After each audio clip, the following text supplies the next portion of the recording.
हाय, आप देख रहे हैं खबर हिस्ट्री और मैं विष्णु शर्मा आपके लिए लेके आया हूँ बॉलीवुड इतिहास की एक बहुत ही दिलचस्प कहानी। ये दिलचस्प कहानी जुड़ी है याहू हीरो शम्मी कपूर से। अगर आपने शम्मी कपूर को देखा होगा, गौर किया होगा कैसे वो जब शुरुआती फिल्मों में थे, जो उनकी फिल्में थी, जो उनका जंगली जैसा जो उनका मस्त किरदार था, एक तरफ वो जो बिंदास आपको हीरो दिखते थे, डांसिंग हीरो के तौर पे, रोमांटिक हीरो के तौर पे फेमस थे, और कहाँ एकदम वो आपको नज़र आते हैं बिल्कुल लंबी लंबी दाढ़ी रखे हुए और कंठी मालाएं पहने हुए और बिल्कुल ऐसे जैसे कि साधु हो गए हों। तो ऐसा बदलाव कैसे आया उनकी लाइफ में, कैसे बदल गए शम्मी कपूर, एकदम से अचानक से बदले वो। बहुत लोगों ने जिन्होंने नहीं देखा था उन्होंने पाया कि अचानक जो शम्मी कपूर, जिस पीढ़ी ने अचानक फिल्में देखी थी कश्मीर की कली और जंगली जैसी फिल्में, तो शम्मी कपूर का जो दूसरा नज़र आया चेहरा बिल्कुल एक साधु की तरह, और कैसे लंबी लंबी दाढ़ी उन्होंने रखा ली थी। तो कैसे हुआ?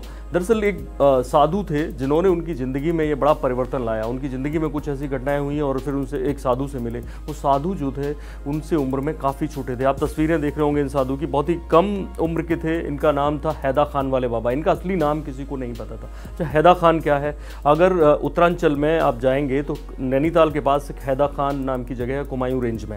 वो उस जगह बताया जाता है कि वो बाबा कैलाश पर्वत पे कहीं प्रकट हुए थे और वहाँ उन्होंने हैदा खान में अपना आश्रम बनाया। 1970 में वो पहली बार पब्लिक के सामने आए और 1984 में उनकी मौत हो गई थी। तो यंग थे, जवान थे काफ़ी। और जो शम्मी कपूर के जो उनके ससुर थे, उनके ससुर थे कर्नल ससुर, नीला देवी उनकी पत्नी थी, उनके जो पिताजी थे वो उनके बाबा के भक्त थे। उन्होंने कहा एक बार शम्मी कपूर से कि एक बाबा आए हैं, उनसे मिल लीजिए, मेरे घर पे आए हुए हैं।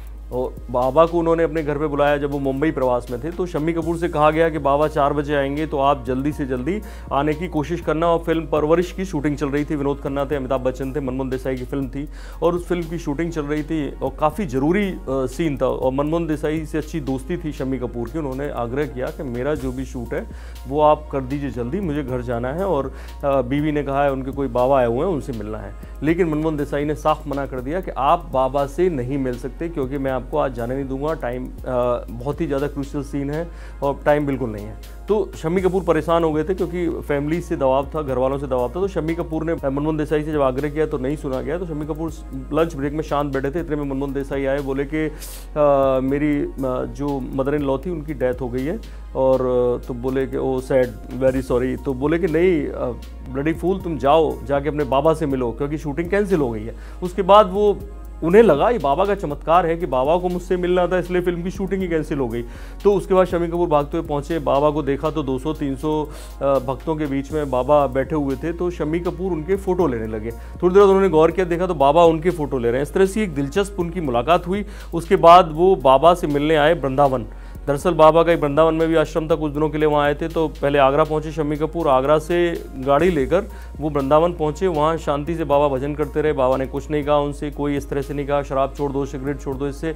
और वहाँ जाके उन्हें आध्यात्मिक माहौल मिला शम्मी कपूर को। तो शम्मी कपूर को वहाँ आनंद आया। वो 4-5 दिन रुके आगरा में, डेली आते आगरा से और चुपचाप बाबा से मिलते चले जाते।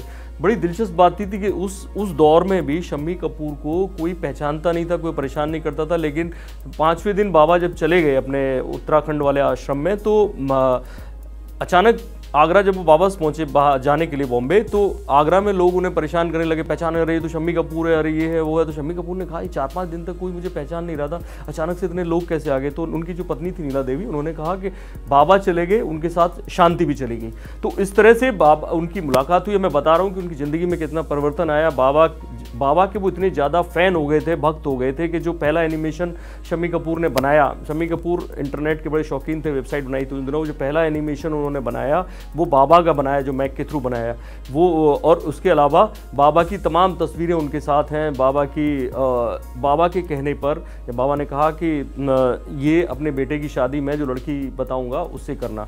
तो उन्होंने उसी लड़की से शादी की और बाबा के आश्रम में उत्तराखंड जाके की। 5 दिन पूरा परिवार, पूरा कपूर खानदान 5 दिन हैदा खान बाबा के आश्रम में रहा। वहीं उनके बेटे मिकी की शादी हुई, आदित्य की। और दिलचस्प बात है कि आदित्य ने खुद एक इंटरव्यू में बताया, जो आप उनकी साइट पे शम्मी कपूर की देख सकते हैं, कि बाबा ने मेरा नाम मुझे कलवा दिया था, यानी काल भैरव।